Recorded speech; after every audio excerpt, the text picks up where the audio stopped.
Private hospital চিকিৎসা দেয়নি। যদি হয়তো চিকিৎসা দিতে হয়তো আমার হয়তো আল্লাহ ছেলে বাঁচতেও পারত। আফসানা আক্তার বয়স ৩৫।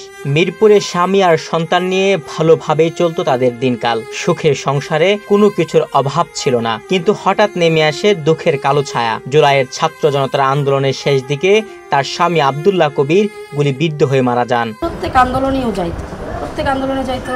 ওই দিন ছিল 10 নাম্বার। সকাল 8টা বাজে বের হয়ে গেছে বাসা থেকে। ওই দিন আমার 4 থেকে 5 বার কথা হয়েছে। তখন খুব গোলাগুলি হইতেছিল। তখন ও মানুষকে হেল্প করতেছিল, যে ও নিজেই অনেক আহত লোকদেরকে অ্যাম্বুলেন্সে উঠাই দিছে, কাউকে রিক্সা উঠাই দিছে, গুলিবিদ্ধ যারা আছে তাদেরকে উঠাই দিছে। যখন ঠিক 3টা বাজে ঠিক তখনই বের হয়ে যাবে ও। তারপর ওর গুলি পড়ছে, হচ্ছে তো 10 নম্বর ফকির বাড়ির গুলি। আন্দোলনের শুরু থেকেই সক্রিয় ছিলেন আব্দুল্লাহ কবির।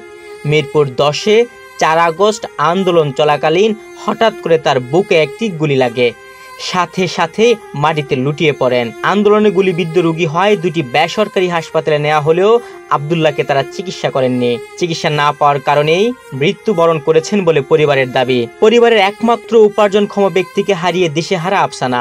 ওকে 2টা হসপিটালে নিয়েছে, ওখানে কোনো চিকিৎসা পায়নি। প্রাইভেট হসপিটাল চিকিৎসা দেয়নি। তারপর বলছে যে কোনো সরকারি হসপিটালে নিয়ে যেতে। সরকারি হসপিটাল বলতে এখন ছিল কর্মীটোলা হসপিটাল, ওখানে নিতেই তো অ্যাম্বুলেন্সে মারা গেছে। আফসানার কাছ থেকে 4 আগস্ট সকালবেলায় বিদায় নিয়ে বের হন স্বামী আব্দুল্লাহ কবির। এটি যে তার শেষ বিদায় হবে কে জানতো। ছাত্রলীগ গুলি করছে। ওই দিন তো কোনো ছিল না, পুলিশ ছিল না। ওই দিন ছাত্রলীগ গুলি করছে। যখন ও বের হয়ে যাবে ঠিক তখনই গুলি করছে, ঠিক বুক বরাবর গুলিটা করছে। এমনভাবে গুলি করছে যাতে যেন আর না বাঁচতে পারে, এভাবে গুলি করছে। খুব কাছ থেকে গুলি করছে।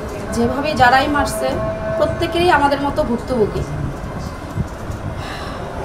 আমরা চাই এটার বিচার হোক, সুষ্ঠু তদন্ত হয়, এটার বিচার হোক। ছেলের এমন মৃত্যু কোনোভাবেই মেনে নিতে পারছেন না আব্দুল্লাহ কবিরের মা। আসামিদের দৃষ্টান্তমূলক শাস্তির দাবি জানিয়েছেন তিনি। আমরা বিচার চাই, দুষ্টদের বিচার যেন হয়, এটা আমার প্রত্যাশা। আমি মা হিসাবে এটাই প্রত্যাশা করি জনগণের কাছে, আদালতের কাছে।